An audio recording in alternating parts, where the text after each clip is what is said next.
आगे क्या कह रहे हैं परमात्मा?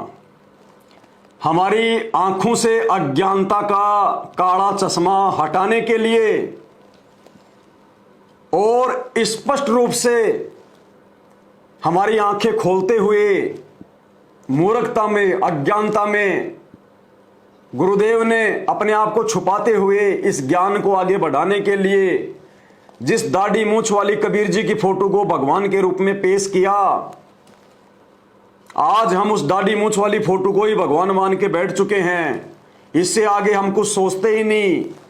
जैसे गीता जी में काल कहता है ना कि ये जितनी भी आत्माएं हैं ये तीनों गुणों के ऊपर आश्रित हो गई, रजगुण ब्रह्मा, सतगुण विष्णु, तमोगुण शिव जी। इनसे बढ़कर और किसी की बात मानने को तैयार ही नहीं है। तो उसी प्रकार आज ये संगत संत रामपाल जी के संकेतों को ना समझकर शुरुआत में उनके द्वारा जो दाढ़ी मूंछ वाले कबीर जी की फोटो को भगवान बनाकर सामने पेश किया गया, संत रामपाल जी के मकसद को ना समझकर वो दाढ़ी मूंछ वाली, सिर पे टोपी वाली वो फोटो को ही भगवान मान बैठी। तो संत रामपाल जी ने दाढ़ी मूंछ और टोपा का उदाहरण देकर, टोपी और दाढ़ी मूंछ का उदाहरण देकर भी हमें समझा दिया कि मूर्खों कम से कम अब तो समझ जाओ कि हर बार वो कबीर जी दाढ़ी मूंछ लगाकर या टोपा टापा पहन के नहीं आएगा। कहीं तुम सोचो कि आज वो भगवान आएगा तो दाढ़ी मूंछ लगा के आएगा, टोपा टापा पहन के आएगा। यानी अपने विषय में गुरुदेव संकेत कर रहे हैं कि नालायकों, मैं हूं कबीर।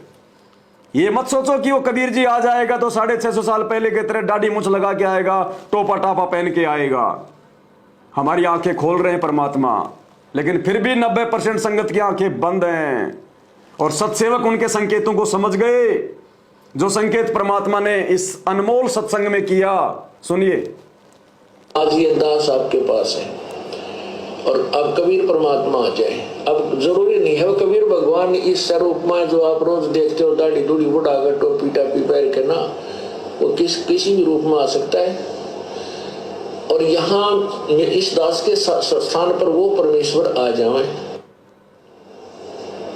और आपके साथ ऐसे ही ज्ञान देवें, आपको आशीर्वाद देवें, मिलें, सत्संग करें, तो आप उनके साथ क्या व्यवहार करोगे? अब जो पुण्यात्मा वो तो समझ गए होंगे क्या व्यवहार कराएंगे। जो पुण्य आत्मा है वो तो समझ गई होंगी कि क्या व्यवहार करेंगे। परमात्मा कह रहे हैं, हम जिसको भगवान मानते हैं, कबीर जी को, जो दाढ़ी मूंछ वाला है, जो टोपा टापा पहन के आता है, जो फोटो हम देखते हैं, वो कबीर ये ना सोचना कि आज भी दाढ़ी मूंछ लगा के आएगा, टोपा टापा पहन के आएगा। और कह रहे हैं अगर वो कबीर आज इस दास की जगह पर आकर बैठ जाए और आपको ज्ञान सुनाए जैसे हमारे गुरुदेव सुना रहे हैं, तो तुम क्या करोगे? उनके साथ कैसा व्यवहार करोगे? क्या उनको भी एक मानुष मानोगे? क्या उनका भी जो है मतलब जन्मदिन मनाओगे? क्या उनके रहते सहते किसी और का प्रकट दिवस मनाओगे? ये कहना चाह रहे हैं गुरुजी। ये सत्संग करने का मतलब है कि नालायकों, मुझे पहचानो कि तुम्हारे गुरु के रूप में कौन बैठा है। साक्षात कबीर बैठा है। और फिर कह रहे हैं गुरुजी कि जो पुण्य आत्माएं हैं वो तो समझ गई होंगी। तो भाई और बहनों, ये साथ संगत से जुड़े हुए भाई बहन जो समझ चुके हैं, परमात्मा उनके लिए संकेत कर रहे हैं। जो पुण्य आत्मा है उन्होंने तो अपने गुरु को भगवान मान लिया, दाढ़ी मूंछ वाले को छोड़ दिया। जो मूर्ख हैं वो सांप वाली लकीर पीटते रहेंगे। शुरू से सुन लो एक बार।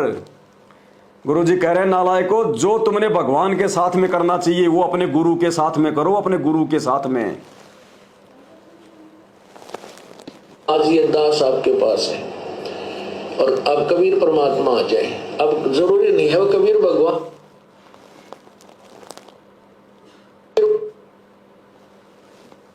आज ये दास आपके पास है और अब कबीर परमात्मा आ जाए। अब जरूरी नहीं है वो कबीर भगवान इस स्वरूप में जो आप रोज देखते हो, दाढ़ी दूढ़ी बुढ़ाकर टोपी टापी पहन के ना, वो किसी भी रूप में आ सकता है। और यहाँ इस दास के स्थान पर वो परमेश्वर आ जाए और आपके साथ ऐसे ही ज्ञान देवें, आपको आशीर्वाद देवें, मिलें, सत्संग करें, तो आप उनके साथ क्या व्यवहार करोगे? अब जो पुण्यात्मा वो तो समझ गए होंगे के व्यवहार कराएंगे कि परमात्मा की तलाश और परमात्मा सामने, फिर व्यवहार के, फिर तो समर्पण होगा। फिर तो व्यवहार क्या, फिर तो समर्पण कर देंगे। समर्पण जब ये पता चल जाएगा कि संत रामपाल जी के रूप में ही कबीर जी बैठे हैं, फिर तो व्यवहार क्या करेंगे, फिर तो कह रहे हैं समर्पण कर देंगे, समर्पण। और वो समर्पण सत्सेवकों ने कर दिया। अपने घरों से वो दाढ़ी मूछ वाले कबीर जी को बाहर निकाल दिया। दाढ़ी मूछ वाले कबीर जी का प्रकट दिवस मनाना छोड़ दिया। अपने गुरु जी को ही अपने घर पर विराजमान कर रखा है। अपने गुरु जी का ही दरबार लगा रखा है। अपने गुरु जी का ही बेड लगा दिया है। अपने गुरु जी को ही भोग लगाते हैं, क्योंकि भोग केवल कबीर भगवान को ही लगाया जाता है सृष्टि में। अपने गुरु जी को ही भोग लगा रहे हैं, अपने गुरु जी की महिमा करते हैं, अपने गुरु जी का ही जयकारा लगाते हैं और किसी का नहीं लगाते जयकारा, क्योंकि असली कबीर यही है। तो गुरुदेव कह रहे हैं फिर तो व्यवहार क्या करना, फिर तो समर्पण कर देंगे, समर्पण। और कर दिया पुण्य आत्माओं ने समर्पण, जिनको भगवान चाहिए, जिनको समझ में आ गया कि गुरु क्या है। अब जो पुण्यात्मा वो तो समझ गए होंगे के व्यवहार कराएंगे कि परमात्मा की तलाश और परमात्मा सामने, फिर व्यवहार के, फिर तो समर्पण होगा। तो कहने का भाव ये है कि जैसे ये दास उस परमेश्वर का ही स्वरूप मानना होगा। कैसे? आदेश दे दिया गुरु जी ने। अरे नालायको, गुरु जी का आदेश भी नहीं मानते आप लोग। स्पष्ट कह रहे हैं कि आपने इस दास को परमात्मा का ही स्वरूप मानना पड़ेगा। परमात्मा का स्वरूप यानी खुद परमात्मा ही मानना पड़ेगा। और उसके बावजूद भी तुम अपने गुरु जी को परमात्मा ना मान के गुरु जी को तो मानुस मान रहे हो हैं, और असली भगवान वो दाढ़ी मूछ वाले कबीर जी को मान रहे हो हैं। असली कबीर को नकली कबीर के जो है पैरों में बैठा रहे हो और फोटो बना रहे हो गुरु गोविंद, गुरु गोविंद। तुम्हें गुरु गोविंद का क्या अर्थ होता है ये भी नहीं पता अभी तक। तो गुरु गोविंद का अर्थ क्या होता है? गुरु गोविंद का अर्थ होता है गुरु भगवान। गुरु भगवान, गुरु गोविंद का मतलब ये नहीं होता कि गुरु अलग और गोविंद अलग है। गुरु गोविंद का तो अर्थ होता है गुरु भगवान। स्पष्ट आदेश दे दिया भगवान ने, इससे ज्यादा और क्या चाहिए? कि इस दास को ही परमात्मा का स्वरूप मानना पड़ेगा। अरे सिर्फ इतना ही तो नहीं कह रहे, अपने एग्रीमेंट के अनुसार जो काल के साथ किया भगवान ने, स्पष्ट तो नहीं कह रहे कि इस दास को ही आपने कबीर मानना पड़ेगा। बस इतना ही तो नहीं कह रहे। बाकी क्या कमी छोड़ दी परमात्मा ने कि आपने इस दास को ही परमात्मा का स्वरूप मानना पड़ेगा। तो परमात्मा कहो चाहे जो है कबीर कहो, एक ही बात है। तो कहने का भाव ये है कि जैसे ये दास उस परमेश्वर का ही स्वरूप मानना होगा। कैसे? तभी बात बनेगी, नहीं तो नई बात बनेगी भाई। अब आगे क्या कह रहे हैं परमात्मा? आप और हम मूर्ख संगत वालों की आंखें खोलने के लिए सतलोक आश्रम मैनेजमेंट हरियाणा से जुड़ी हुई 90% संगत की आंखें खोलने के लिए, उनकी बुद्धि खोलने के लिए स्पष्ट कह रहे हैं, संकेत भी नहीं है, ये तो स्पष्ट कह रहे हैं कि आपने अपने गुरु को महत्व देना है, आपने अपने गुरु को सबसे आगे रखना है, या फिर आपने वो दाढ़ी मूछ वाले कबीर जी को आगे रखना है। अरे फोटो तो छोड़िए, अगर गुरु जी के बराबर में वो दाढ़ी मूछ वाला खुद भी आके खड़ा हो जाए फोटो से बाहर निकल के, एक तरफ तो संत रामपाल जी खड़े हैं और एक तरफ वो दाढ़ी मूछ वाला खड़ा है जिसको आप अपना भगवान मान रहे हो, तो आपने क्या व्यवहार करना है? सबसे पहले किसको दंडवत करना है? गुरु जी क्या कह रहे हैं कि जब तुम्हारी त्रिकुटी पर परीक्षा होगी कि जो तुमने पूरे जीवन में अपने गुरुदेव के साथ में इस धरती पर जैसा भी किया, जैसा भी उनको माना, वो परीक्षा तुम्हारी त्रिकुटी पर होगी फाइनल। यहां तो रिहर्सल हो रही है, त्रिकुटी पे फाइनल परीक्षा होगी। वहां सेलेक्ट तो सेलेक्ट, वहां रिजेक्ट तो रिजेक्ट। और क्या कह रहे हैं परमात्मा? हमें पहले आगाह कर रहे हैं कि गुरु गोविंद दोनों खड़े काके लागू पाए, बलिहारी गुरु आपना जिन गोविंद दिया बताए। गुरुदेव इस सत्संग में स्पष्ट कह रहे हैं कि जब तुम त्रिकुटी पर जाओगे तुम्हारी परीक्षा होगी, और वहां मान लो एक तरफ तो तुम्हारा गुरु खड़ा है, संत रामपाल जी महाराज खड़े हैं, और एक तरफ यदि तुम किसी और को भगवान मान रहे हो, दाढ़ी मूंछ वाले को, कबीर जी को, वो कबीर जी भी सामने आके खड़ा हो गया, फोटो नहीं, खुद कबीर जी। एक तरफ संत रामपाल जी, बराबर में कबीर जी, दोनों खड़े हैं। अब गुरु जी कह रहे हैं कि तुम क्या करोगे वहां पे?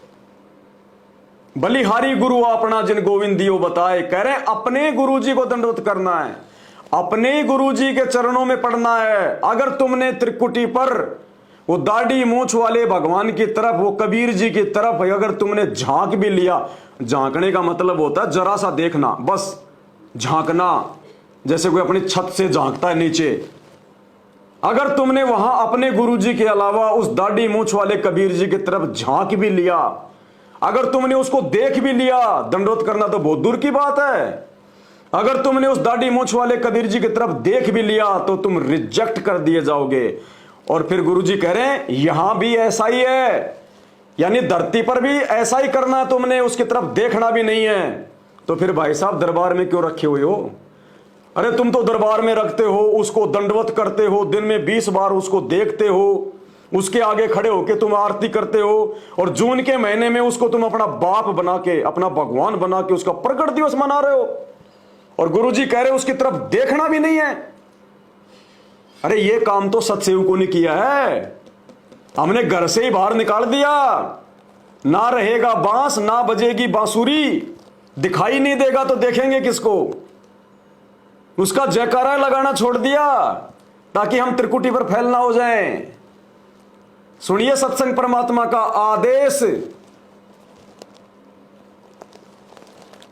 गुरु और गोविंद दोनों खड़े, वहां मान लीजिए परमात्मा दोनों रूप बना के खड़ा हो जाए, एक दास का रूप और दूसरा अपना ओरिजिनल रूप। तो कहते वहां भी परीक्षा होगी किसके लागू पाए।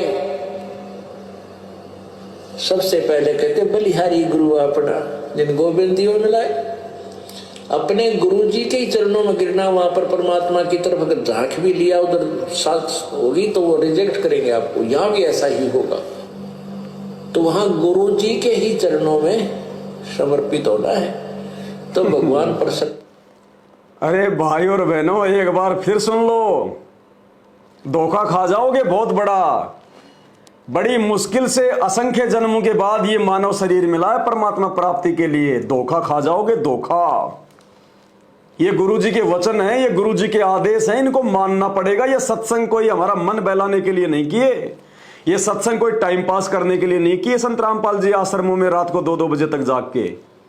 हमें यही बात समझाने के लिए कि गुरु ही भगवान होता है, गुरु ही कबीर है, और कोई कबीर धरती पर है ही नहीं, सृष्टि में है ही नहीं। स्पष्ट कह रहे हैं कि जब तुम त्रिकुटी पर जाओगे, यहां तो तुम खाली फोटो पूज रहे हो, और वहां अगर वो फोटो से बाहर निकल कर भी आ जाए, एक तरफ तुम्हारा गुरुजी, बराबर में वो दाढ़ी मूंछ वाला कबीर जी, कह रहे हैं उसकी तरफ देखना भी नहीं है, झांकना भी नहीं है उसकी तरफ। अगर नजर भी कर ली उसकी तरफ, उसको दंडवत करना, उसका जयकारा लगाना या उसको भगवान बताना तो बहुत दूर की बात है। अगर उसकी तरफ नजर उठा के भी देख ली, रिजेक्ट कर दिए जाओगे, रिजेक्ट, गधे बनोगे, कुत्ते बनोगे, 84 में जाओगे। और फिर क्या कह रहे हैं गुरुजी कि यहां भी ऐसा ही होगा, यानी आज वर्तमान में धरती पर भी तुमने ऐसा ही करना है। तो निकाल दो उस फोटो को अपने घर से, अगर गधा कुत्ता बनने से बचना है तो। जून के महीने में उसका प्रकट दिवस मनाना छोड़ दो, केवल अपने गुरुजी को ही परमात्मा मान के 8 सितंबर को उनका प्रकट दिवस मनाओ, और ये सतलोक आश्रम मैनेजमेंट हरियाणा का पीछा छोड़ दो, नहीं तो ये खुद मरेगा और तुम्हें लेके डूबेगा। ये मेरा आदेश नहीं है, ये सात संगतियां कोई पवनदास कोई अपनी नहीं चलाता है, ये परमात्मा पूर्ण ब्रह्म कबीर साहिब के सत्संग सुना रहा हूं आपको, गुरुदेव का आदेश। और जो इनको भी नहीं मानेगा वो तो गधा है, गधा, जीवित गधा है वो, मरने के बाद तो गधा बनेगा ही बनेगा। क्या कह रहे हैं परमात्मा, जिस दाढ़ी मूंछ वाले को तुम अपना बाप मान के बैठे हो ना कि हम सतलोक चले जाएंगे, क्या कह रहे हैं उसके बारे में। गुरु और गोविंद दोनों खड़े, वहां मान लीजिए परमात्मा दोनों रूप बना के खड़ा हो जाए, एक दास का रूप और दूसरा अपना ओरिजिनल रूप। तो कहते वहां भी परीक्षा होगी किसके लागू पाए। सबसे पहले कहते बलिहारी गुरु अपना जिन गोविंद दियो मिलाए, अपने गुरु जी के ही चरणों में गिरना, वहां पर परमात्मा की तरफ अगर झांक भी लिया उधर साथ होगी तो वो रिजेक्ट करेंगे आपको। यहाँ भी ऐसा ही होगा, तो वहां गुरु जी के ही चरणों में समर्पित होना है, तो भगवान प्रसन्न। तो भाई हम सत्सेवकों ने तो साध संगति से जुड़कर अपने गुरु को ही कबीर भगवान मानकर उनको प्रसन्न कर लिया है। हम तो त्रिकुटी पर पास होने वाली रिहर्सल हमने तो शुरू कर दी है, गुरु जी के वचन मानकर, गुरु जी का आदेश मानकर। इसलिए हम जून के महीने में दाढ़ी मूंछ वाले कबीर का प्रकट दिवस नहीं मनाते, हम केवल अपने गुरु जी का ही मनाते हैं। और ये जितने भी हिंदू मुसलमान भाई जो साध संगति देख रहे हैं, भाई आप लोगों से हाथ जोड़ के विनती है, प्रार्थना है, ये रियल स्पिरिचुअल मार्ग है। आप लोग तो बहुत बड़ी गलत फहमी में जी रहे हो। हिंदू भगवान को जिसको देखा नहीं, मुसलमान भाई अल्लाह अल्लाह बेचून है, निराकार है, कुछ नहीं है, वो साकार है। वो हमारे कोई मजे नहीं ले रहा, वो हमसे छुपा छुपाई खेल के उसको कोई आनंद नहीं आता। वो साकार है, दिखाई देता है, आप और हमारे जैसा है, उसको छुपके रहने में कोई आनंद नहीं आता, कोई मजा नहीं आता। या उसने ऐसा कोई कौन सा वो कुकर्म कर रखा है जो भगवान सामने नहीं आएगा? अरे सामने तो शैतान नहीं आता जिसने कुकर्म कर रखा है। तो भाई और बहनों, संत रामपाल जी के सत्संग सुनो, ये खुद ही बाखबर है, खुद ही ये अल्लाह है, खुद ही ये भगवान है, खुद ही ये मसीहा है। बाद में मौका चूक जाओगे, कुछ लेना देना नहीं है। ये 4 दिन की जवानी है, 4 दिन का जीवन है, कब फूक निकल जाए कोई भरोसा नहीं है। समय रहते सत्संग सुन लो।